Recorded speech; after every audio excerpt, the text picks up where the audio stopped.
नमस्कार दोस्तों। एक हेल्दी पॉपुलेशन किसी भी देश के डेवलपमेंट एंड ग्रोथ का ड्राइवर होती है।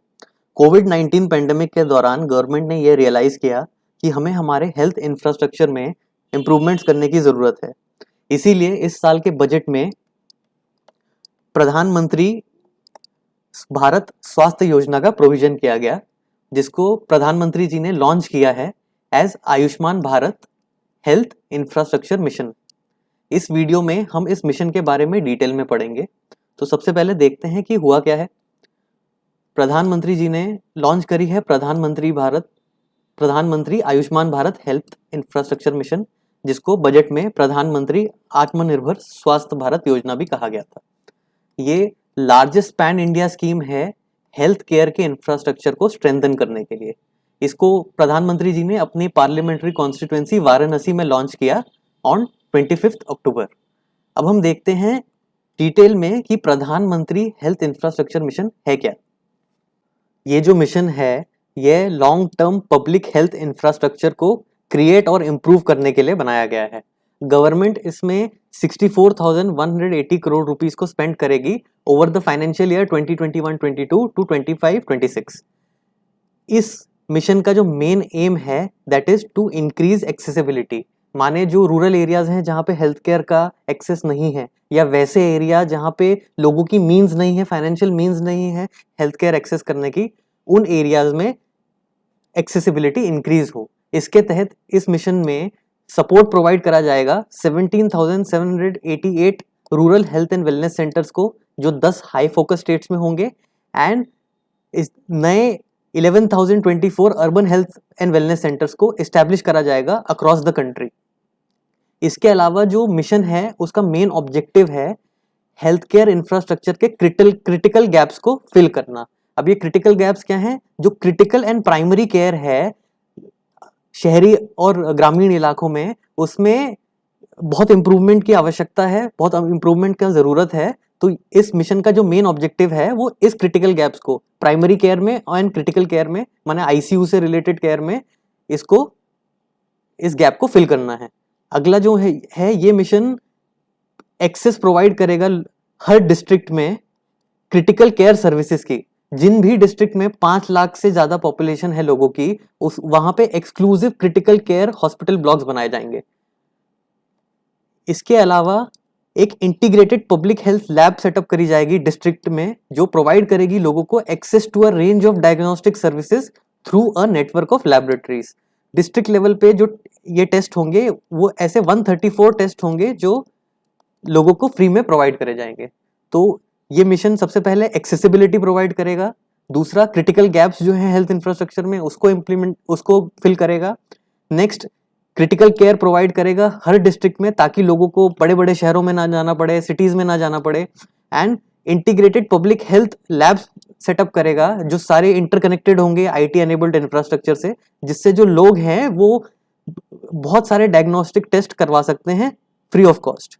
तो ये बेसिक फीचर हो गए इस मिशन के। अब हम देखते हैं कि ये जो योजना है इसको इंप्लीमेंट करने के लिए 3 कंपोनेंट्स में बांटा गया है। वो 3 कंपोनेंट क्या हैं? तो सबसे पहला कंपोनेंट है to establish comprehensive surveillance of infectious diseases. Infectious diseases का सर्वेलेंस तभी हो सकता है जब टेस्टिंग की फैसिलिटी हो। इसके लिए डिस्ट्रिक्ट लेवल पे इन 730 डिस्ट्रिक्ट्स में इंटीग्रेटेड पब्लिक हेल्थ लैब्स को सेटअप करा जाएगा। इसके अलावा स्टेट लेवल पे national centre for disease control के जो अथॉरिटी है इन्फेक्शियस डिजीजेस को मॉनिटर करने के लिए 5 रीजनल ब्रांचेस बनाई जाएंगी एंड 20 मेट्रोपॉलिटन यूनिट सेटअप करे जाएंगे।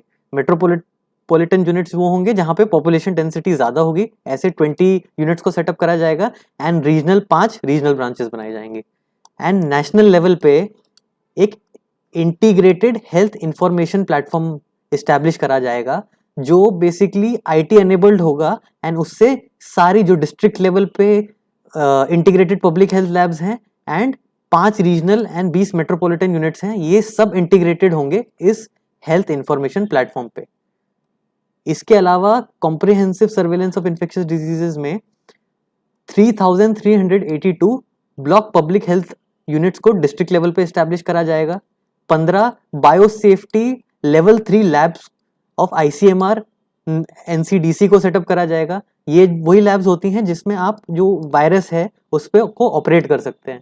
इनफैक्ट जो कोवैक्सीन बनाई जाती है वो बायो सेफ्टी लेवल 3 या इसके ऊपर की लैब्स में ही बनाई जा सकती है। एंड हमने डिस्कस किया integrated public information platform setup करा जाएगा नेशनल लेवल पे। तो ये हो गया आपका comprehensive surveillance of infectious diseases. अगला कंपोनेंट है creation of comprehensive diagnostic and treatment facility. हमने डिस्कस किया है कि डिस्ट्रिक्ट लेवल पे इतने नए rural health and wellness centres establish करे जाएंगे and 11,024 urban health and wellness centre को सेटअप करा जाएगा। इसके अलावा 602 डिस्ट्रिक्ट में क्रिटिकल केयर हॉस्पिटल ब्लॉक्स बनाए जाएंगे, माने इंटेंसिव केयर यूनिट बनाए जाएंगे for population of more than 5 lakh. State level पे 15 हेल्थ इमरजेंसी ऑपरेशन सेंटर्स को बनाया जाएगा जो 24/7 ऑपरेट करेंगे। एंड नेशनल लेवल पे 2 container based mobile hospitals setup करे जाएंगे जिनको इमीडिएटली मोबिलाइज करा जा सकता है किसी भी एरिया में जहां पे प्रॉब्लम्स हैं, पैंडेमिक है या फिर कुछ कोई आपदा आई है, इसको मोबिलाइज करा जा सकता है through rail, roads and airways. इसके अलावा क्रिटिकल केयर हॉस्पिटल ब्लॉक्स जो 12 सेंट्रल गवर्नमेंट हॉस्पिटल में सेटअप होंगे वो मेंटर इंस्टीट्यूशंस होंगे बाकी क्रिटिकल केयर हॉस्पिटल ब्लॉक्स के लिए for training and capacity building.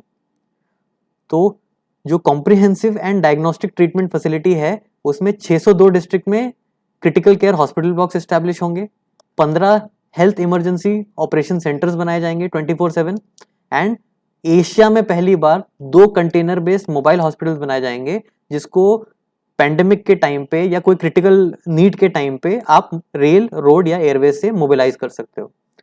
फिर हम आ जाते हैं थर्ड कंपोनेंट पे जो है कॉम्प्रिहेंसिव पैंडेमिक रिसर्च। ये जो कंपोनेंट है वो फ्यूचर में पैंडेमिक्स के लिए रेडी रहने में मदद करेगा। इसमें क्या होगा, डिस्ट्रिक्ट लेवल पे जो ऑलरेडी एग्जिस्टिंग इंफ्रास्ट्रक्चर है 80 viral diagnostic and research labs का, उसको स्ट्रेंथन करा जाएगा। स्टेट लेवल पे 15 नए बायोसेफ्टी लेवल 3 लैब्स को ऑपरेशनलाइज करा जाएगा। हमने ऑलरेडी डिस्कस करा है, यहाँ पे इन लैब्स में आप वायरस को स्टडी कर सकते हैं एंड जो कोवैक्सीन वैक्सीन है इसको लेवल 3 या अबव के लैब्स में ही बनाया जा सकता है। फिर नेशनल लेवल पे 4 नए रीजनल नेशनल इंस्टीट्यूट ऑफ वायरोलॉजीज को ऑपरेशनलाइज करा जाएगा। अभी एक ही एनआईवी है एंड वो पुणे में है। अब इंडिया के अलग अलग रीजन्स में 4 नए एनआईवीज को ऑपरेशनलाइज करा जाएगा। इसके अलावा एक रीजनल रिसर्च प्लेटफॉर्म डिजिटल बनाया जाएगा वर्ल्ड हेल्थ ऑर्गेनाइजेशन के लिए साउथ ईस्ट एशिया रीजन में, जो इंडिया में होगा। एंड फाइनली एक national institute of one health को इस्टेब्लिश करा जाएगा। जो ये national institute of one health है ये एक मल्टीडिसिप्लिनरी इंस्टीट्यूट होगा जिसमें human medicine as well as animal medicine को स्टडी किया जाएगा। ये जो इंस्टीट्यूट है जो जूनोटिक डिजीजेस होते हैं उनको स्टडी करेगा। जूनोटिक डिजीजेस वो डिजीजेस होते हैं जो एनिमल से ह्यूमंस में ट्रांसफर होते हैं। तो जो ये इंस्टीट्यूट ऑफ वन हेल्थ है ये हमें जूनोटिक डिजीजेस पे रिसर्च करने में मदद करेगा। तो एक बार